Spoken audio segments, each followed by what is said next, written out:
പിതാവായ ദൈവത്തിൻ്റെ പരിശുദ്ധമേറിയ നാമത്തിന് നന്ദിയോടെ സ്തോത്രം ചെയ്യുന്നു. മനോഹരമായ ഈ പകൽക്കാലം കർത്താവിൻ്റെ സന്നിധിയിൽ ഈ ദേശത്ത് ഈ പട്ടണത്തോടനുബന്ധിച്ച് ഇവിടെ പാർക്കുകയും കർത്താവിൻ്റെ സന്നിധിയിൽ നിത്യമായ പ്രത്യാശയെയും സ്വർഗീയമായ നന്മകളെയും അനുഗ്രഹങ്ങളെയൊക്കെ കാക്ഷിച്ച് ദൈവസന്നിധിയിൽ മുന്നേറുന്ന ദൈവമക്കളോടൊപ്പം ഏഴകളാകുന്ന അടിയങ്ങൾക്കും ഇന്ന് ഈ കർത്തൃദിനത്തിൽ ഇവിടെ ആയിരിക്കാൻ വലിയവനായ ദൈവം ഒരുക്കിയ വിലപ്പെട്ട സാവകാശത്തിനായിട്ട് കർത്താവിന് സ്തോത്രം ചെയ്യുന്നു. ഈ അനുഗ്രഹീതമായ ദൈവസഭയെയും കർത്താവിൻ്റെ അഭിഷിക്തനെയും കുടുംബത്തെയും ഓർത്ത് ഞാൻ കർത്താവിനെ മഹത്വപ്പെടുത്തുന്നു. അനേക വർഷങ്ങൾക്ക് മുമ്പ് 42 വർഷങ്ങൾക്ക് മുമ്പ് ഞാനൊരു 18-19 വയസ്സുള്ളപ്പോഴാണ് ബൈബിൾ സ്കൂളിൽ പോകുവാനായിട്ട് താല്പര്യം പ്രകടമാക്കിയത്.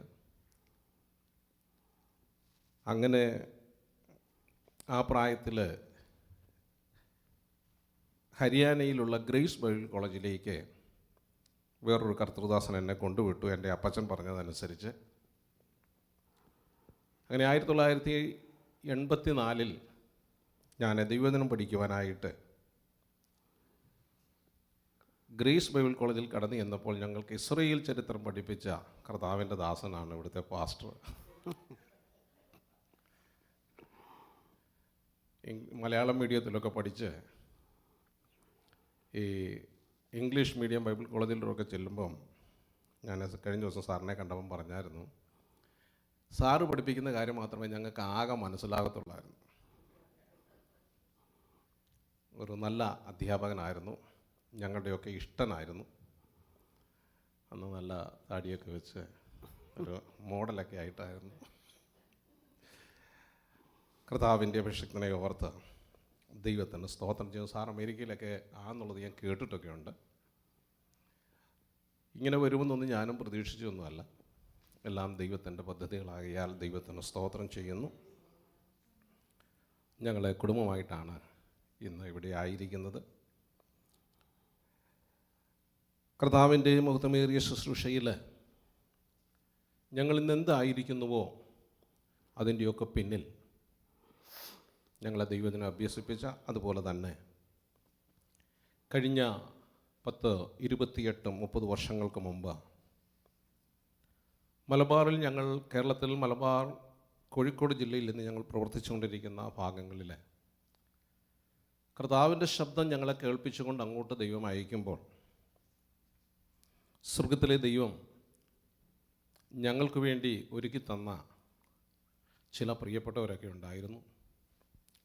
ഞാൻ ആ കാര്യങ്ങൾ എടുത്ത് പറഞ്ഞില്ലെങ്കിൽ നന്ദികേടായിരിക്കും. അല്പസമയം ദൈവത്തിൻ്റെ നിന്നും പറയാം. ഇവിടെ വെസ്റ്റ്ഗേറ്റ് ചാപ്പലിനോടുള്ള ബന്ധത്തിൽ ആ കാലഘട്ടങ്ങളിൽ ഇവിടെയായിരുന്ന കർത്താവിൻ്റെ ദാസൻ ദൈവസന്നിധിയിൽ നിത്യതയിൽ വിശ്രമിക്കുന്ന പ്രിയ ജേക്കബ് ചാക്കോച്ചായൻ ഞങ്ങളുടെ ആ പ്രദേശങ്ങളിലൊക്കെ കടന്നു വരികയും ഇവിടെയുള്ള ദൈവസഭയുടെ ആ സഹകരണം, ആ പ്രദേശങ്ങളിലെ പ്രവർത്തനങ്ങൾ ഇന്ത്യ പെന്തക്കോസ്ത് ദൈവസഭയോടുള്ള ബന്ധത്തിൽ നൽകുകയൊക്കെ ചെയ്തു. കർത്താവിൻ്റെ ദാസൻ തൻ്റെ ശുശ്രൂഷ തികച്ച ദിവസസന്നിധിയിലേക്ക് ചേർക്കപ്പെട്ടു. കഴിഞ്ഞ ദിവസം വൈകിട്ട് അദ്ദേഹത്തിൻ്റെ ഭാര്യ പ്രിയ സാലിമ ഞങ്ങളെ സ്നേഹിക്കുന്ന വളരെ വളരെ കടപ്പെട്ടിരിക്കുന്ന ഒരു കുടുംബമാണ്. അവിടെ പോയി കാണുവാനും പ്രിയ അമ്മമ്മയോടൊപ്പം ഒന്നിച്ച് പോയി ഭക്ഷണം കഴിക്കുവാനൊക്കെ സാധിച്ചു. അതുപോലെ തന്നെ അദ്ദേഹത്തിൻ്റെ അനുജൻ പ്രിയ ജോൺ ബ്രദറും വിൻസി സിസ്റ്ററും അതുപോലെ ജെയ്സൺ ജസ്വിനൊക്കെ ഞങ്ങൾക്ക് ഏറ്റവും വേണ്ടപ്പെട്ടവരും ശുശ്രൂഷയുടെ ആരംഭകാലങ്ങളിൽ വളരെ കൈത്താങ്ങലുകൾ തന്ന പ്രിയപ്പെട്ടവരാണ്. ഞങ്ങൾ ഏത് അവസ്ഥയിലൊക്കെ ആയിരുന്നു ആ അവസ്ഥയിലേക്കൊക്കെ ഇറങ്ങി വന്ന് ചേർത്ത് പിടിച്ച് ഇന്നായിരിക്കുന്ന നിലയിലേക്ക് ഞങ്ങളെ കൊണ്ടുവരുവാൻ ദൈവം കരങ്ങളെടുത്ത് ഉപയോഗിച്ച ഈ വാത്സല്യ കുടുംബങ്ങൾക്കായി, പ്രിയപ്പെട്ടവർക്കായിട്ടൊക്കെ ഞാൻ ദൈവത്തിന് സ്തോത്രം ചെയ്യുന്നു. ജോൺ ബ്രദർ അദ്ദേഹം പറയായിരുന്നു, ജെയ്സൺ മോൻ പാസ്റ്ററൊക്കെ ആയിരുന്നു ഇംഗ്ലീഷ് ചർച്ചിൻ്റെയൊക്കെ. അദ്ദേഹം അവിടെ വരുന്ന സമയത്തൊക്കെ വളരെ ചെറിയ പ്രായത്തിൽ അദ്ദേഹം ദൈവദിനം പ്രസംഗിക്കുമായിരുന്നു. എനിക്ക് തോന്നുന്നു അന്നേരം ഒരു 9-10 വയസ്സൊക്കെ ഉണ്ടാവുള്ളൂ. പുള്ളിയുടെ ഇംഗ്ലീഷൊന്നും എനിക്ക് പോലും മനസ്സിലാകത്തൊന്നുമില്ലായിരുന്നു. എന്നാലും ഞങ്ങൾ ട്രാൻസ്ലേറ്റ് ചെയ്യുമായിരുന്നു. വളരെ ചെറുപ്പത്തിൽ തന്നെ ദൈവകൃപ പ്രാപിച്ച ആ കുഞ്ഞുങ്ങൾക്കായി, ആ കുടുംബത്തിനായിട്ട് ഞാൻ കർത്താവിന് സ്തോത്രം ചെയ്യുന്നു. ഇനിയുണ്ട് ഇവിടെയുള്ള ഏറെക്കുറെ എല്ലാവരുമൊക്കെ ഞങ്ങൾക്ക് വേണ്ടപ്പെട്ടവരൊക്കെ തന്നെയാണ്. എൻ്റെ ഭാര്യയുടെ മൂത്ത സഹോദരൻ TM മാത്യു സാറിൻ്റെ മകള് സ്നേഹയും ഭർത്താവ് മജു, അതുപോലെ മജുവിൻ്റെ ജ്യേഷ്ഠൻ പാസ്റ്റർ ലിജോ.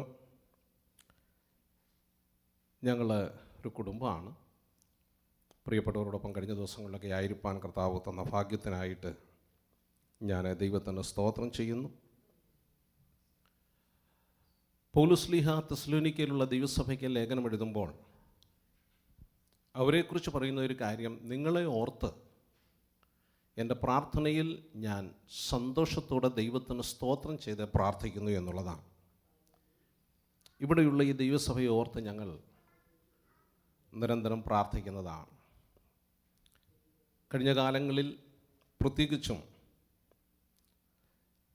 ഞങ്ങളുടെ മലബാർ ഭാഗങ്ങളിൽ കഴിഞ്ഞ 2 വർഷം മുമ്പ് വയനാട് ജില്ലയിൽ മേപ്പാടി എന്ന് പറഞ്ഞ സ്ഥലത്തിനടുത്ത് വളരെ അതിദാരുണമായ രീതിയിൽ മലയിടിച്ചിലും മണ്ണിടിച്ചിലും ഉരുളുപൊട്ടലും ഒക്കെ ഉണ്ടായപ്പോൾ ആയിരക്കണക്കിന് ആളുകൾക്ക് അവരുടെ ജീവൻ നഷ്ടപ്പെട്ടു. ആയിരക്കണക്കിന് വീടുകൾ ആ മലവെള്ളപ്പാച്ചിലിൽ ഒലിച്ചുപോയി. അനേക കുഞ്ഞുങ്ങൾ അനാഥരായി. വളരെ നല്ല നിലയിലൊക്കെ വീടുകളുമൊക്കെ വെച്ച് താമസിച്ചിരുന്ന അനേകർക്ക് ഒറ്റ രാത്രി കൊണ്ട് വീടുകളൊക്കെ നഷ്ടപ്പെട്ടു, കിടപ്പാടമില്ലാതായി. ഇന്നും അനേകരുടെ ആ ശരീരം പോലും കണ്ടെത്തുവാനായിട്ട് സാധിച്ചിട്ടില്ല. ഒത്തിരി ആളുകൾ ഇന്നും മിസ്സിങ്ങാണ്, മണ്ണിൽ മറഞ്ഞുപോയി. മലബാറിൻ്റെ ഏത് പ്രദേശങ്ങളിലും ഏതൊരു പ്രകൃതി ദുരന്തങ്ങളോ കാര്യങ്ങളോ ഉണ്ടാകുമ്പോൾ ഞങ്ങളും അവിടെ പാഞ്ഞെത്തി ഞങ്ങളാൽ കഴിയുന്നിടത്തോളം ജീവകാരുണ്യ പ്രവർത്തനങ്ങളും സഹായ സഹകരണങ്ങളും ഒക്കെ ചെയ്യാറായിട്ടുണ്ട്. ഞങ്ങൾ ആ പ്രദേശത്ത് ചെയ്തു വന്ന പ്രവർത്തനങ്ങളിൽ ഇവിടെയുള്ള ദൈവസഭയും കർത്താവിൻ്റെ ദാസനും നിങ്ങൾ വളരെയധികം സഹകരിച്ചു. അനേകർക്ക് ഭക്ഷണം കൊടുക്കുവാനായിട്ട് അരി സാധനങ്ങളൊക്കെ വാങ്ങി ഒത്തിരി ആയിരക്കണക്കിന് ആളുകൾക്ക് കൊടുക്കുവാനായിട്ട് കർത്താവ് ആ ദിവസങ്ങളിൽ സഹായിച്ചു. ഇവിടെയുള്ള ദൈവസഭയും കർത്താവിൻ്റെ ദാസനും പ്രിയപ്പെട്ടവരും നിങ്ങൾ കാണിച്ച ആ വലിയ സഹകരണത്തിനായി, കൂട്ടായ്മയ്ക്കായി നിങ്ങളോട് ഞാൻ നന്ദിയും സ്നേഹവും കടപ്പാടും അറിയിക്കുന്നു. അനേകർക്കത് പ്രയോജനമാണ്. ആരുടെയും മുമ്പിൽ ഒരിക്കലും കൈ നീട്ടാത്ത ആളുകളാണ് നമ്മൾ. ഭക്ഷണ സാധനങ്ങളുമായിട്ടൊക്കെ അവിടെ ചെല്ലുമ്പോൾ നൂറുകണക്കിന് ആയിരക്കണക്കിന് ആൾക്കാരാണ് ഓടിക്കൂടുന്നത്, ഇത് കിട്ടുവാനായിട്ടും ഇത് വാങ്ങിക്കൊണ്ടുപോകുവാനായിട്ടൊക്കെ. ഞങ്ങൾ ആ ദിവസങ്ങളിലൊക്കെ അനേക പ്രാവശ്യം ആ സ്ഥലങ്ങളിലൊക്കെ പോയി അങ്ങനെയുള്ളവർക്ക് ആശ്വാസമായിരിക്കാൻ കർത്താവ് സഹായിച്ചു. ഇവിടെയുള്ള ദൈവസഭ ആ കാര്യങ്ങളിൽ സഹകരിച്ചെന്ന് ഒരു പ്രാവശ്യം കൂടെ നന്ദി നിങ്ങളോട് അറിയിക്കുന്നു. കർത്താവിൻ്റെ നാമത്തിൽ നിങ്ങൾ ചെലവിട്ടത് നിങ്ങൾക്കും നിങ്ങളുടെ തലമുറകൾക്കും ദൈവം അത് നീതിയായി കണക്കിടട്ടെ, ധാരാളമായി അനുഗ്രഹിക്കട്ടെ എന്ന് ദൈവസന്നിധിയിൽ പ്രാർത്ഥിക്കുന്നു. ഇന്നേ പകലിൽ ഒരുമിച്ച് കർത്താവിൻ്റെ മഹത്വമേറിയ ആമേൻ സന്നിധിയിൽ, ദൈവസന്നിധിയിൽ ആരാധനയോടുള്ള ബന്ധത്തിൽ നാം ആയിരിക്കുമ്പോൾ, വിശുദ്ധ സഭായുഗത്തോടുള്ള ബന്ധത്തിൽ നാം ആയിരിക്കുമ്പോൾ ചില ദൈവിക ചിന്തകൾ നിങ്ങളുടെ മധ്യത്തിൽ പങ്കുവയ്ക്കുവാനായി ഞാൻ കർത്താവിൽ ശരണപ്പെടുകയാണ്. നമ്മുടെ കർത്താവ് നമുക്കെല്ലാവർക്കും വിശ്വസ്തനായവൻ തന്നെയാണ്. ദൈവം മുൻപാകെ നാം ആയിരുന്നു കൊണ്ട് ദൈവം നമ്മളോട് കണക്ക് പറയുകയാണെങ്കിൽ നമുക്കാർക്കും ദൈവസന്നിധിയിൽ ദൈവം മുൻപാകെ നിൽക്കുവാനുള്ളതായ ആ പ്രാഗൽഭ്യം ഉണ്ടോ എന്ന് എനിക്ക് അറിഞ്ഞുകൂടാ. നാം ഇന്ന് എന്തായിരിക്കുന്നുവോ നമുക്ക് വേണ്ടി കരുതുന്നവനായ ദൈവം, പ്രവർത്തിക്കുന്നവനായ ദൈവം, നമ്മെ സ്നേഹിക്കുന്നവനായ ദൈവം സകലതും നമുക്ക് വേണ്ടി കരുതിയ വിധങ്ങൾക്കായി നമുക്ക് ദൈവത്തിന് നന്ദി കരയറ്റാം. ദൈവത്തിൻ്റെ തിരുവചനം ഇങ്ങനെ നാം പത്രോസിൻ്റെ 1-ാം ലേഖനം 5-ാം അധ്യായത്തിൻ്റെ 7-ാമത്തെ വാക്യത്തിൽ വായിക്കുന്നു. 1 പത്രോസ് 5:7, 1 Peter chapter 5 verse 7. അവിടെ നാം ഇങ്ങനെയാണ് കാണുന്നത്, വായിക്കുന്നത്. അവൻ നിങ്ങൾക്കായി കരുതുന്നതാകയാൽ നിങ്ങളുടെ സകല ചിന്താകുലവും അവൻ്റെ മേൽ ഇട്ടുകൊള്ളുവീൻ. Cast your cares, anxieties upon the Lord, because He cares for you. നമുക്ക് വേണ്ടി വിചാരപ്പെടുന്ന ഒരു ദൈവമുണ്ട്. Praise the Lord. നമ്മുടെ ആത്മാവിന് വേണ്ടി വിചാരപ്പെട്ടവനായ ദൈവം നമ്മുടെ സകല ആവശ്യങ്ങൾക്കും കാര്യങ്ങൾക്കും വേണ്ടി വിചാരപ്പെടുന്നവനായ ദൈവമാണ്. ദൈവത്തിൻ്റെ കരുതലുകൾ നമുക്ക് ഉണ്ട് എന്നുള്ളത് നമുക്ക് ധൈര്യം തരുന്നൊരു കാര്യമാണ്. നമ്മുടെ കുഞ്ഞുങ്ങൾക്ക് വേണ്ടി നമ്മളൊക്കെ കരുതുന്നതാണ്. Price the Lord. എന്നാൽ അതിൻ്റെയൊക്കെ അപ്പുറത്താണ് സർവശക്തനായ ദൈവം നമുക്ക് വേണ്ടി കരുതുന്നത്. എനിക്ക് വേണ്ടി കരുതുന്നവനായ ദൈവം, കരുതിയവനായ ദൈവം ഇന്ന് ഈ ദിവസം ആമേൻ തൻ്റെ കൃപയിൽ എന്നെ നിലനിർത്തിക്കൊണ്ട് ആമേൻ തൻ്റെ മഹത്വം എന്നിൽ വെളിപ്പെടുത്തുന്നതിന് നമ്മുടെ ദൈവത്തിന് നമുക്ക് നന്ദി കരയറ്റാം. അപ്പോസ്തലനായ പത്രോസാണ് ഈ ലേഖനം എഴുതുന്നത്. ഈ ലേഖനത്തിൽ അപ്പോസ്തലനായ പത്രോസ് ഇങ്ങനെയാണ് പറയുന്നത്. Now he is sharing a testimony. ഒരു സാക്ഷ്യം പറയുകയാണ്. He is pointing out somebody and saying, cast your cares upon the Lord, for He cares for you. അവൻ നിങ്ങൾക്ക് വേണ്ടി കരുതുന്നവനാണ്. അവൻ നിങ്ങൾക്ക് വേണ്ടി കരുതുന്നവനാണ്. അവൻ നിങ്ങൾക്ക് വേണ്ടി കരുതുന്നവനാണ്. Price the Lord. അനുഭവത്തിൽ കൂടെ പറയുമ്പോഴാണ് അത് സാക്ഷ്യമാകുന്നത്. When you experience it and you share it, and that become a testimony. അപ്പോൾ ഇവിടെ ഇരിക്കുന്ന നമുക്ക് എല്ലാവർക്കും പറയാൻ കഴിയും, നമ്മുടെ കർത്താവ് നമുക്ക് വേണ്ടി കരുതിയവൻ. Praise the lord. ആമേൻ. നമ്മുടെ തലമുറകളോട്, നമ്മുടെ പിള്ളേരോട് നമ്മൾ പറയും. ഞാൻ എൻ്റെ മക്കളോട് പറയാറുണ്ട്, പ്രൈസ് ദി ലോർഡ്. ആമേൻ. അവൻ കരുതുന്നവനാ, ദൈവം കരുതുന്നവനാ. Praise the lord. ആമേൻ. നമ്മുടെ സാക്ഷ്യം അതല്ലേ. ആമേൻ. ഹല്ലേലൂയ. നാം കഴിക്കുന്ന ഭക്ഷണം, നാം കുടിക്കുന്ന വെള്ളം, നാം പാർക്കുന്ന ഭവനം, നാം അനുഭവിക്കുന്ന നന്മകൾ, നമ്മൾ സഞ്ചരിക്കുന്ന വാഹനങ്ങൾ, നമ്മൾ അനുഭവിക്കുന്ന എല്ലാ സൗഭാഗ്യങ്ങളും നമ്മുടെ കർത്താവ് നമുക്ക് വേണ്ടി കരുതിയതാണെന്നേ. Praise the lord. ഹല്ലേലൂയ. കരുതുന്നവനായ ദൈവം. ആമേൻ.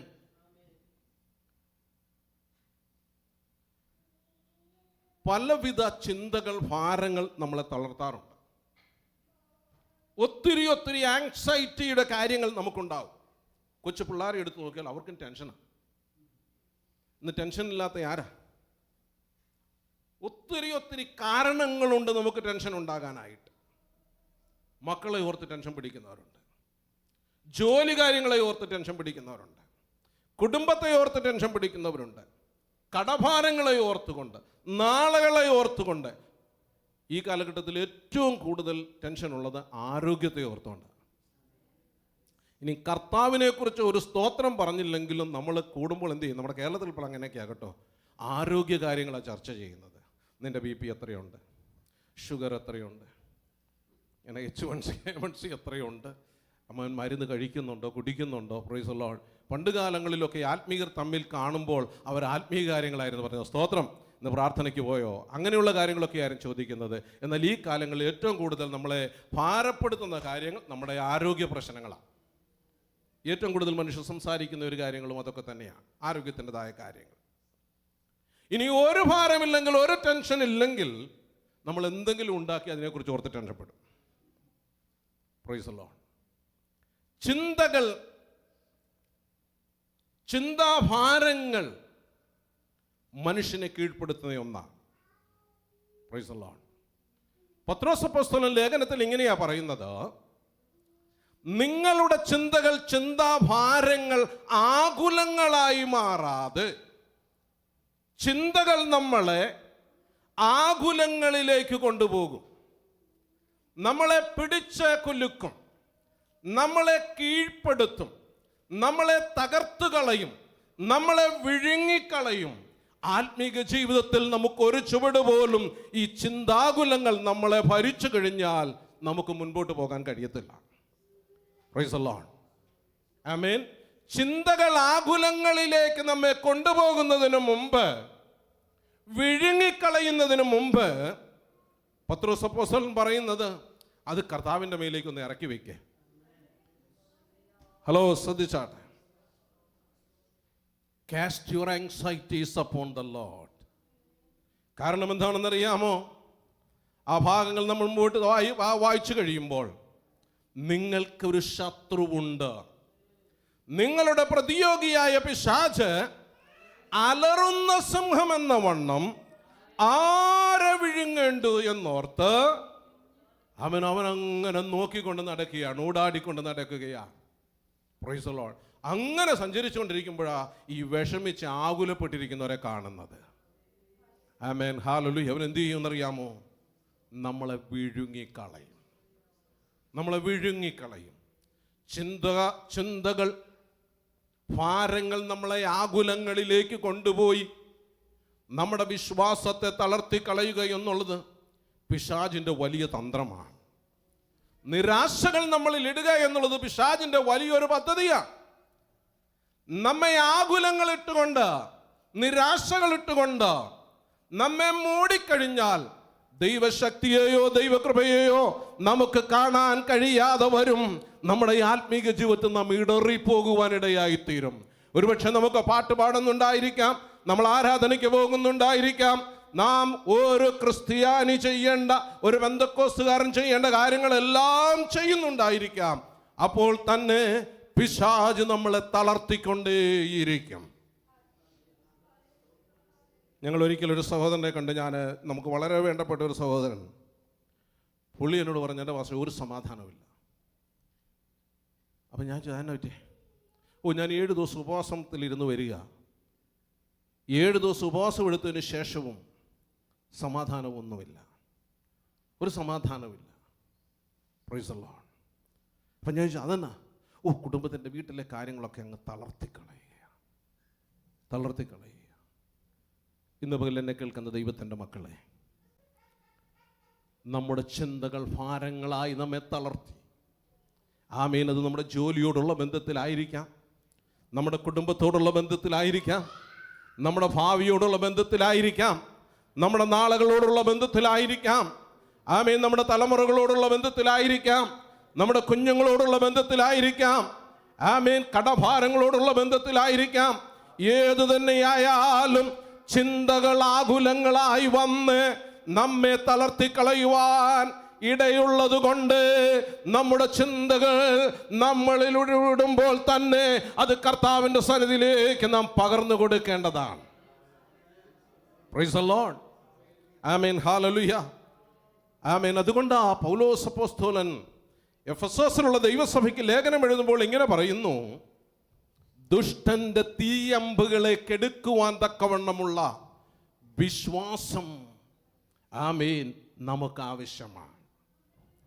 ഈ തീയമ്പുകൾ എന്ന് പറയുന്നത്, ഞാൻ നിങ്ങളോട് പറയാം, ചിന്തകൾ നമ്മുടെ മനസ്സിലേക്ക് ഇടുകയാണ്, നമ്മെ കീഴ്പ്പെടുത്തുകയാണ്, നമ്മെ വിഴുങ്ങിക്കളയുകയാണ്. അങ്ങനെയുള്ള സാഹചര്യങ്ങൾ നാം മുറുകെ പിടിക്കേണ്ടത് നമ്മുടെ കർത്താവിൻ്റെ വിശ്വസ്തതയാണ്. ആമേൻ, ഹല്ലേലൂയ.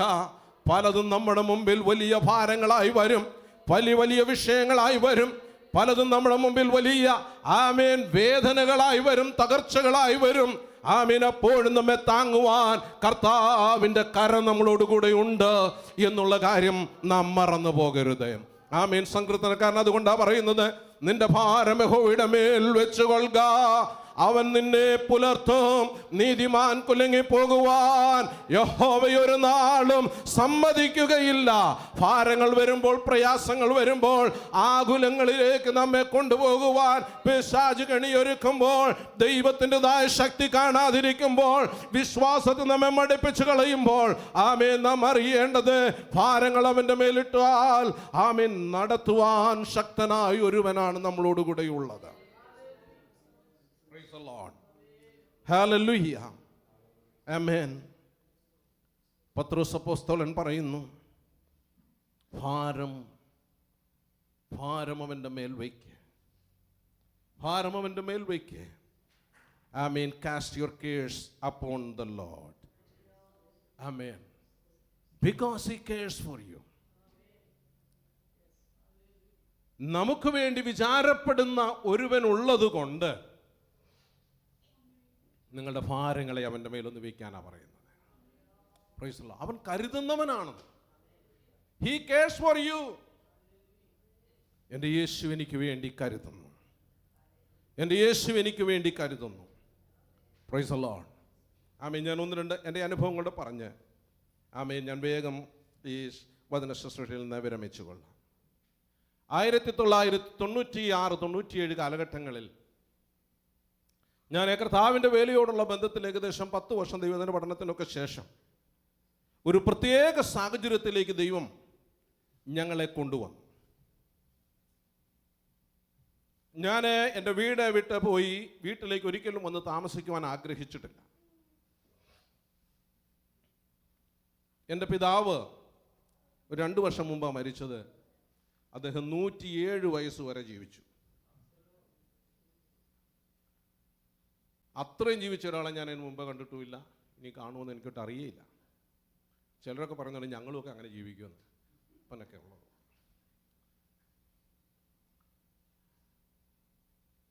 ഞങ്ങളുടെ വീട്ടിൽ നിൽക്കുന്ന ഞങ്ങളെ താമസിക്കുന്ന സമയത്ത് ഒരു 6 മാസത്തെ കാലയളവിൽ പ്രാർത്ഥനയുടേതായ നാളുകളായിരുന്നു. ശുശ്രൂഷയിൽ എന്ത് ചെയ്യണമെന്ന് അറിയാൻ പാടില്ലാത്ത ഒരു കാലഘട്ടം, എങ്ങനെ മുൻപോട്ട് നീങ്ങണമെന്നുള്ളൊരു കാലഘട്ടം. സ്വർഗത്തിലെ ദൈവം ഞങ്ങളെ ജീവിതത്തിൻ്റെ ഏറ്റവും താഴ്ചയുടെ അവസ്ഥയിലേക്ക് കൊണ്ടുവരികയായിരുന്നു. മുമ്പിലുള്ള വഴികൾ, വാതിലുകൾ എല്ലാം അടച്ചു. കരുതുന്നവനായ ദൈവത്തെ ഞങ്ങൾക്ക് വെളിപ്പെടുത്തി തരുന്ന നാളുകളായിരുന്നു. 6 മാസങ്ങൾ വീട്ടിൽ നിന്ന് ഉപവസിക്കുകയും പ്രാർത്ഥിക്കുകയും ഒരു രാത്രിയിൽ, അർദ്ധരാത്രി സമയത്ത്, രാത്രി 2 മണിയോടുകൂടെ ഞാനും എൻ്റെ ഭാര്യയും, ഞങ്ങൾക്ക് ദൈവം ദാനമായി തന്ന മൂത്ത കുഞ്ഞ്, ഞങ്ങളൊരു ബെഡിൽ ഞങ്ങൾ അങ്ങനെ ഉറങ്ങിക്കിടക്കുന്ന സമയത്ത് എൻ്റെ അടുക്കിലേക്കൊരു വലിയ ശബ്ദം, ഞാൻ നിങ്ങളോട് സംസാരിക്കുന്ന ശബ്ദം നിങ്ങൾ കേൾക്കുന്നത് പോലെ ഒരു ശബ്ദം എൻ്റെ കാതുകളിലേക്ക് എത്തുകയാണ്. എന്നോട് ഞാൻ ഇന്നായിരിക്കുന്ന ആ പ്രവർത്തന സ്ഥലത്തേക്ക് പോകുവാനായിട്ട്, താമരശ്ശേരിയിലേക്ക് പോകുവാനായിട്ട് ആ ശബ്ദം എന്നോട് പറയുകയാണ്. വളരെ മാധുര്യമേറിയ, ഗാംഭീര്യമേറിയ ശബ്ദം. എന്നിട്ട് ചില കാര്യങ്ങളൊക്കെ എന്നോട് പറഞ്ഞു. ഞാൻ ഞെട്ടി ഉണർന്നു. റൂമിലെ ഇരുട്ട. ഞാൻ പെട്ടെന്ന് ലൈറ്റ് ഓൺ ചെയ്തു. എൻ്റെ ഭാര്യ അന്നേരവും നല്ല ഉറക്കത്തിലാണ്, കുഞ്ഞും കിടന്നുറങ്ങുകയാണ്. ഞങ്ങളുടെ പ്രാർത്ഥനയ്ക്ക് ദൈവം മറുപടി തന്നു. ബോധ്യമായി. ഉറങ്ങിക്കിടന്ന എൻ്റെ ഭാര്യയെ ഞാൻ തട്ടി ഉണർത്തി. എഴുന്നേക്കാൻ പറഞ്ഞു. ഞാൻ എൻ്റെ ഭാര്യയോട് പറഞ്ഞു, ദൈവം എന്നോട് ഇന്ന് രാത്രി സംസാരിച്ചപ്പോൾ ഞാൻ ഇനി ഒട്ടും താമസിക്കാതെ താമരശ്ശേരിയിലേക്ക്, ഞങ്ങളുടെ ഇവിടുന്ന് ഏകദേശം 10-80 കിലോമീറ്റർ ദൂരമുണ്ട്, അവിടേക്ക് പ്രവർത്തനങ്ങൾക്കായി പോവുകയാണെന്ന് പറഞ്ഞു. പ്രിയമുള്ളവരെ, ദൈവം നമ്മെ അയച്ചാൽ, ദൈവം നമ്മെ വിളിച്ചാൽ, നമ്മെ വഴിത്തലക്കിലിട്ടേച്ചു പോകുന്ന ദൈവമല്ല നമ്മുടെ ദൈവം. നിങ്ങളുടെ കുടുംബങ്ങൾ, നിങ്ങളുടെ പശ്ചാത്തലങ്ങൾ സ്വർഗത്തിലെ ദൈവം നിങ്ങളെ വിളിച്ചു വേർതിരിച്ചു എങ്കിൽ നമ്മെ ഓരോരുത്തരെയും നടത്തുവാൻ ശക്തിയുള്ള കരങ്ങൾ തന്നെയാണ് നമ്മളെ പിടിച്ചിരിക്കുന്നത്. ആമേൻ. കരുതുന്നവനായ ദൈവത്തെ അന്ന് മുതൽ ഞാൻ അറിയുവാൻ തുടങ്ങി, പ്രത്യേകമായിട്ട്. ആമേൻ. ആദ്യത്തെ ഞായറാഴ്ച ഞങ്ങൾ അവിടേക്ക് ചെല്ലുകയാണ്. ഒരു മൺഷെഡ് ഞാൻ പറഞ്ഞുവല്ലോ, ജീവിതത്തിൽ ഏറ്റവും താഴ്ചയുടെ അനുഭവങ്ങളിലേക്ക്, അവസ്ഥകളിലേക്ക് ദൈവം കൊണ്ടുവരികയാണ്. ദൈവം നമ്മളെ പഠിപ്പിക്കും. പലതും പൊളിച്ചു കളഞ്ഞ്, പലതും ഇളക്കിക്കളഞ്ഞ്, പലതിനും മാറ്റങ്ങൾ വരുത്തിക്കൊണ്ട് ഏറ്റവും താഴ്ചയുടെ അവസ്ഥയിലേക്ക്, താഴ്വരകളുടെ അവസ്ഥകളിലേക്ക് ദൈവം നമ്മെ കൊണ്ടുവരുന്നത് ജീവിതത്തിൽ ദൈവത്തിലുപരി നാം ഒന്നിനോടും അധികം പറ്റിച്ചേർന്നിരിക്കാതിരിക്കുവാൻ വേണ്ടിയാണ്. നാം ഒന്നിനെയും അധികം ആശ്രയിക്കാതിരിക്കാൻ വേണ്ടിയാണ്. ദൈവത്തെ മാത്രം ആശ്രയിപ്പാനായിട്ട് ദൈവം നമ്മെ പഠിപ്പിക്കും. ഞങ്ങളെ പഠിപ്പിക്കുന്ന കാലയളവുകളായിരുന്നു. എൻ്റെ സാറേ, ഞാൻ ഈ വടക്കേണ്ടിലൊക്കെ ടീം മിഷനോട് കൂടെയാണ് പ്രവർത്തിച്ചത്. അത്യാവശ്യം നല്ല സൗകര്യങ്ങളും കാര്യങ്ങളും എല്ലാം ഉണ്ടായിരുന്നു. ദൈവം കൊണ്ടുവന്ന് ഞങ്ങൾ പ്രാർത്ഥനയ്ക്ക് പോകുന്ന തറ, അത് ഹോളിൻ്റെ തറ ചെറിയൊരു മൺഷെഡാണ്. അത് മണ്ണിൻ്റെ തറയായിരുന്നു. മൺതറയിൽ ഞായറാഴ്ച ദിവസങ്ങളിൽ ഞങ്ങൾ വന്ന് പ്ലാസ്റ്റിക് ഷീറ്റ് വിരിച്ച് പ്രാർത്ഥനയ്ക്ക് 5, 6, 7 ആളുകൾ വരും. അവർ എത്ര പേരുണ്ടെന്ന് മടക്കി മാറ്റി വെച്ച് പ്ലാസ്റ്റിക് മാറ്റുമ്പോൾ അറിയാം. കാരണം ഇരുന്നവരുടെ അടയാളമില്ല, അവിടെ തറയിൽ കാണും. ദൈവം നമ്മളെ വിളിച്ചാൽ ദൈവം വിശ്വസ്തനായി കൂടെയിരിക്കും. ആദ്യത്തെ ഞായറാഴ്ച ഇന്ന് പൈസയൊന്നുമില്ല കയ്യിൽ. ഞാൻ പറയാനൊന്നും വന്നതല്ല കേട്ടോ, കാശൊന്നുമില്ല കയ്യിൽ. എൻ്റെ വീട് നിലമ്പൂരാണ്. ബൈക്കിൽ പെട്രോളുണ്ട്, താമരശ്ശേരി വരെ വരുവാനായിട്ടും തിരിച്ചു ചെല്ലുവാനായിട്ടും. പോക്കറ്റിലെ തുട്ടുകളൊക്കെ എണ്ണി നോക്കിക്കഴിഞ്ഞപ്പോൾ ആകെ 4.5 രൂപയുണ്ട്. 4.5 രൂപ ഞാനിപ്പോൾ ഓർക്കുന്നു. ഈ 4.5 രൂപ കൊണ്ട് സഭായോഗം കഴിഞ്ഞ് ഈ വന്ന 6-7 പേര് അവരുടെ വീടുകളിലേക്കൊക്കെ അങ്ങ് പോയി. ഞങ്ങളുടെ കയ്യിൽ വേറെ പൈസയൊന്നുമില്ല.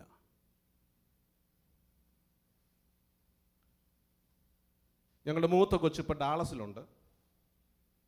അവൾ അക്ഷരം പഠിക്കുന്ന സമയമാണ്. ആ ഈ എന്നുള്ള അക്ഷരം പഠിക്കുന്ന സമയമാണ്.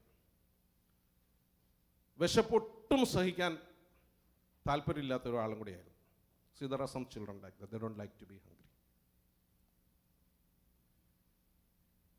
സഭായം കഴിഞ്ഞ് ഞങ്ങൾ ഒരു 12:30 ആയി ആ ഹോളിൽ നിർത്തുന്ന റോഡിലേക്ക് വന്നു. കുറച്ച് മുൻപോട്ട് വന്നപ്പോൾ കൊച്ചു വായിച്ചു ഹോട്ടലിൻ്റെ പേര് ഹോട്ടൽ. എന്നിട്ട് മുമ്പിൽ ബൈക്കിൻ്റെ മുമ്പിൽ ഇരുത്തിയിരുന്ന ടാങ്കിൽ അടിച്ചിട്ട് പറഞ്ഞു, ഇവിടെ നിർത്ത് എനിക്ക് ബിരിയാണി വാങ്ങിത്തരണമെന്ന് പറഞ്ഞു. She want to eat biryani. അന്നും ബിരിയാണി ഇഷ്ടമാണ്, ഇന്നും ബിരിയാണി ഇഷ്ടമാണ്. ഇന്ന് ചെമ്പ് കണക്കിന് ബിരിയാണി വാങ്ങിത്തരാനും അതിനുള്ള നന്മകൾ ദൈവം അവർക്ക് കൊടുത്തിട്ടുണ്ട്. പക്ഷെ അത്രയൊന്നും കഴിക്കുകയില്ല. ഞാൻ പറഞ്ഞു വരുന്ന അനുഭവം നിങ്ങളെല്ലാവരും ശ്രദ്ധിക്കണം.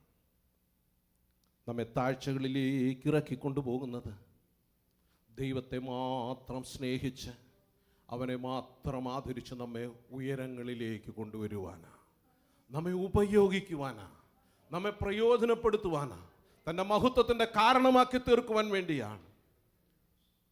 എൻ്റെ സാറേ, എൻ്റെ പൈസയിലായിരുന്നു. ഞാൻ കൊച്ചിനോട് പറഞ്ഞ മോളെ ഒരു കാര്യം ചെയ്യേ, കർത്താവ് ഇത് ഇച്ചിരി അങ്ങോട്ട് കഴിയട്ടെ, ഈ ഹോട്ടൽ അത്ര പോരാ, ഒരു ഇച്ചിരി അങ്ങോട്ട് മാറിയാൽ വേറെ നല്ല ഹോട്ടലുണ്ട്, അതുകൊണ്ട് മോക്ക് ബിരിയാണി വാങ്ങിത്തരാം, ആഹാരം വാങ്ങിത്തരാമെന്ന് പറഞ്ഞു. നിങ്ങളുടെ കുഞ്ഞുങ്ങളെ ആരെങ്കിലും വിശന്ന് കരഞ്ഞിട്ടുണ്ടോ? ഉണ്ടെങ്കിൽ അവർക്ക് വേണ്ടി ഒരു കരുതൽ സ്വർഗത്തിലുണ്ട്. ഇവിടെ ഇരിക്കുന്ന പ്രായമുള്ളവരമ്മച്ചിമാർ, ഇവിടെ ഇരിക്കുന്ന പ്രായമുള്ളവരൊക്കെ നമ്മുടെ ബാല്യകാല അനുഭവങ്ങളിലേക്ക് നമുക്ക് പോയാൽ ഇന്ന് നമ്മൾ കൊടുക്കുന്ന നമ്മുടെ കുഞ്ഞുങ്ങൾക്ക് കൊടുക്കുന്ന ആഹാരം, കൊച്ചുമക്കൾക്ക് കൊടുക്കുന്ന ആഹാരം നമ്മുടെ പിതാക്കന്മാർ നമ്മളിൽ എത്ര പേർക്ക് തരാൻ അവരുടെ പക്കലുണ്ടായിരുന്നു. ആമേൻ. നമ്മൾ അനുഭവിക്കുന്ന നന്മകൾക്ക് നമ്മുടെ ദൈവത്തിന് നാം നന്ദി കരയറ്റണം.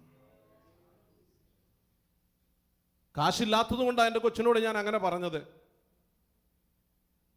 ഞാൻ വിചാരിച്ചു ഒരിച്ചും കൂടെ കഴിയുമ്പോൾ ഇത് ഉറങ്ങുമ്പോൾ എൻ്റെ ഭാര്യയുടെ ഇടയ്ക്ക് ബൈക്കിൽ ഇരുത്താം. ഒരു 2-2.5 മണിക്കൂർ ബൈക്ക് ഓടിച്ച് കഴിയുമ്പോൾ വീട്ടിലെത്തും, ആഹാരം അവിടെ കഴിക്കാൻ കാണും. പക്ഷെ ഞാൻ അവളോടൊരു വാക്ക് പറഞ്ഞു, കുറച്ച് കഴിഞ്ഞിട്ട് അപ്പുറത്തോട്ട് മാറിയിട്ട് വാങ്ങിത്തരാമെന്ന്. അബ്രഹാമിനോട് മകൻ ഇസ്ഹാക്ക് ചോദിച്ചു, അപ്പാ യാഗമൃഗം എവിടെ? യാഗമൃഗം എവിടെ? ദൈവാത്മാവ്. ആമേൻ. ഇന്ന് പകൽക്കാലം നമ്മളോട് സംസാരിക്കുന്ന കാര്യങ്ങൾ, നിനക്കെതിരെ നിന്റെ തലമുറകൾ വിരൽ ചൂണ്ടി എന്തു ചെയ്തു, എന്തു നേടി എന്ന് ചോദിക്കുമ്പോൾ, ആമേൻ, ഉത്തരം പറയാനില്ലെങ്കിലും വിഷമിക്കണ്ട. ആമേൻ. നീതിമാന്റെ സന്തതി അപ്പമിറക്കുകയില്ല, അപ്പമിറക്കുകയില്ല. തലമുറകൾക്ക് വേണ്ടി കരുതുന്നവനായ ദൈവം ഇന്ന് പകലിലും ജീവിക്കുന്നു. ആമേൻ. അവൻ കരുതുന്നവനാ. ആമേൻ. എൻ്റെ കുഞ്ഞിനോട് ഞാൻ വെറുതെ ഒരു വാക്ക് പറഞ്ഞതാ, ഒരു വെറും വാക്ക് പറഞ്ഞതാ. കുറച്ച് കഴിഞ്ഞിട്ട് വാങ്ങിത്തരാം മോളെ, ശ്രദ്ധിക്കണമേ. അന്ന് പ്രാർത്ഥനയ്ക്ക് വന്നു പോയ ഒരു സഹോദരൻ, ഞങ്ങൾ വരുന്നതും കാത്ത് അവിടുന്ന് 1 കിലോമീറ്റർ അപ്പുറത്തോട്ട് മാറി ഞാൻ ദൂരെ നിന്ന് കണ്ടു. അദ്ദേഹം റോഡിൽ നിൽക്കുകയാണ്. റോഡിൽ നിൽക്കുന്ന അദ്ദേഹം, ഞാനിങ്ങനെ ബൈക്ക് വേഗം ഓടിച്ചുകൊണ്ട് വരുമ്പം കൈ കാണിച്ച് നിർത്താൻ പറഞ്ഞു. ബൈക്ക് അവിടെ നിർത്തി. എന്നോട് അദ്ദേഹം പറഞ്ഞു, പാസ്റ്ററെ, എനിക്ക് പാസ്റ്ററെക്കുറിച്ച് ഒത്തിരി അറിയത്തൊന്നുമില്ല, ഞങ്ങളിന്ന് അവിടെ പ്രാർത്ഥനയ്ക്ക് വന്നു. അപ്പം ഞാൻ വിചാരിച്ചു ഇനി കയറി ഞങ്ങളെ ഊണ് കഴിക്കാൻ വേണ്ടി വിളിച്ചുകൊണ്ട് പോകാൻ വേണ്ടി വന്നേക്കുകയാണ്. ഹലോ, ശ്രദ്ധിക്കണേ. ഞാൻ വിചാരിച്ചു, നിഷ്കളങ്കതയോടെ ഞാൻ വിചാരിച്ചു, പുള്ളി ഞാൻ നിലമ്പൂരിൽ നിന്നാണ് വന്നതെന്ന് പറയാം ഞങ്ങൾ, അതുകൊണ്ട് കഴിക്കാൻ വേണ്ടി വിളിക്കുകയാണ്. പുള്ളി കഴിക്കാൻ വേണ്ടിയല്ല അവിടെ നിന്ന്. പുള്ളി പോക്കറ്റിൽ നിന്നൊരു 100 രൂപ എടുത്ത് എൻ്റെ അടുത്തോട്ട് നീട്ടിയിട്ട് പറഞ്ഞു, ഞങ്ങൾ പ്രാർത്ഥന കഴിഞ്ഞ് തിരിച്ചു വന്നു, ആഹാരം വിളമ്പി വെച്ചു. ഞാനും എൻ്റെ ഭാര്യയും 2 കുഞ്ഞുങ്ങളും സാമ്പത്തികമായി നല്ല രീതിയിൽ ജീവിക്കുന്നവരാണ്. എന്നാൽ പാസ്റ്ററെ, ഞങ്ങൾക്ക് കഴിക്കാൻ പറ്റുന്നില്ല. ഞങ്ങൾ പ്രാർത്ഥിച്ചുവെങ്കിലും ഞങ്ങൾക്ക് കഴിക്കാൻ പറ്റുന്നില്ല. എൻ്റെ മനസ്സിൽ വളരെ ശക്തമായി പറയുന്നു, പാസ്റ്റർപ്പം വരാൻ സമയമായി കാണും. റോഡിലോട്ട് ഇറങ്ങിച്ചെന്ന് ഒരു 100 രൂപ അദ്ദേഹത്തിന് കൊടുക്കുവാനായിട്ട് എന്നോട് എന്തോ എൻ്റെ ഉള്ളിൽ എന്നെ ഹേമിക്കുന്നു, നിർബന്ധിക്കുന്നു. Somebody is forcing me. Something is forcing within me just to give you a 100 rupees. നമ്മുടെ നാട്ടിലെ മലയാളികളുടെ രീതി വെച്ചുകൊണ്ട് ഞാൻ പറഞ്ഞു, അയ്യോ അച്ഛാ അതൊന്നും വേണ്ട, ഞങ്ങളുടെ പൈസയൊക്കെ ഉണ്ടെന്നൊക്കെ പറഞ്ഞ് ഞാൻ നമ്മുടെ ഫോർമാലിറ്റി അറിയാമല്ലോ. അപ്പം ഞാൻ അങ്ങനെയൊക്കെ പറഞ്ഞു. പുള്ളി നിർബന്ധിക്കുകയാണ്. അവിടെ ഭാര്യയും 2 കുഞ്ഞുങ്ങളും ആഹാരം വിളമ്പി വെച്ച് കാത്തിരിക്കുകയാണ്. ഞാൻ ഏകദേശം 5-8 മിനിറ്റായി റോഡിൽ നിൽക്കുകയാണ് പാസ്റ്ററെ കാത്ത്. ഇത് വാങ്ങാതെ ഞാൻ തിരിച്ചു പോകത്തില്ല. ഞാൻ എൻ്റെ കൈ വിറയ്ക്കാൻ തുടങ്ങി. ഞാൻ ആ 100 രൂപ വാങ്ങിയപ്പോൾ എൻ്റെ മനസ്സിൽ, എൻ്റെ ഹൃദയത്തിൽ കരുതുന്നവനായ ദൈവത്തിൻ്റെ ആ വലിയ കൃപ വെളിപ്പെടുകയായിരുന്നു. എന്നെ കേൾക്കുന്ന ദൈവത്തിൻ്റെ മക്കളെ, ഒരു നേരം എൻ്റെ കുഞ്ഞിന് വിശന്നിട്ട് കൊടുക്കുവാനുള്ള ആഹാരത്തിന് വേണ്ടി കരുതുവാൻ എൻ്റെ ദൈവത്തിന് കഴിയുമെങ്കിൽ, ആമീൻ, 100 കണക്കിന് കുഞ്ഞുങ്ങൾക്ക് ആമീൻ വേണ്ട വിധത്തിൽ വേണ്ടുവോളം ആഹാരം കൊടുക്കുവാൻ, ആമീൻ, ഈ 10, 25, 27 വർഷങ്ങൾ കഴിഞ്ഞതിന് ശേഷവും സ്വർഗത്തിലെ ദൈവം ഈ എളിയ കരങ്ങളെ ബലപ്പെടുത്തുകയാണ്. ആമീൻ. ഞാൻ പറഞ്ഞുവല്ലോ, അബ്രഹാം ആമീൻ തൻ്റെ മകനോട് പറഞ്ഞു, യഹോവ കരുതിക്കൊള്ളും. യഹോവ ജിറേ, അവൻ കരുതിക്കൊള്ളും. ആമീൻ. അബ്രഹാം, നിങ്ങളത് കേട്ട് കാണും. അബ്രഹാമും മകനും ആമീൻ മോറിയ മലയിലേക്ക് കടന്ന് കയറിപ്പോകുമ്പോൾ, ആമീൻ, അർപ്പിക്കുവാനുള്ള മൃഗം ആ മലയുടെ അങ്ങേ സൈഡിൽ നിന്ന് അതും കയറുകയാണ്. ആമീൻ. ഹല്ലേലൂയ. ഇന്ന് പകലിൽ ദൈവസന്നിധിയിലായിരിക്കും ദൈവത്തിൻ്റെ മക്കളെ, ദൈവത്തിൻ്റെ കരുതലുകൾ നമ്മളിൽ ഓരോരുത്തരോടും കൂടെയുണ്ട്.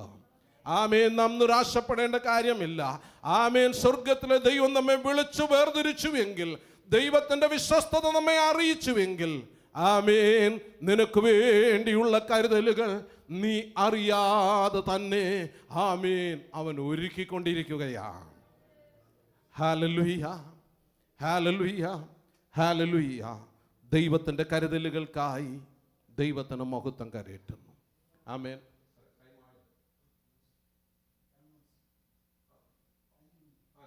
ഓക്കെ. കരുതുന്നവനായ ദൈവം, ഈ കർത്താവ് കഴിഞ്ഞ 25 വർഷങ്ങളായി അനേക കുഞ്ഞുങ്ങളെ ഞങ്ങളോട് ചേർത്ത് നിർത്തുവാൻ. അന്ന് ഞാൻ ദൈവത്തിൻ്റെ വിശ്വസ്തത പഠിച്ചു.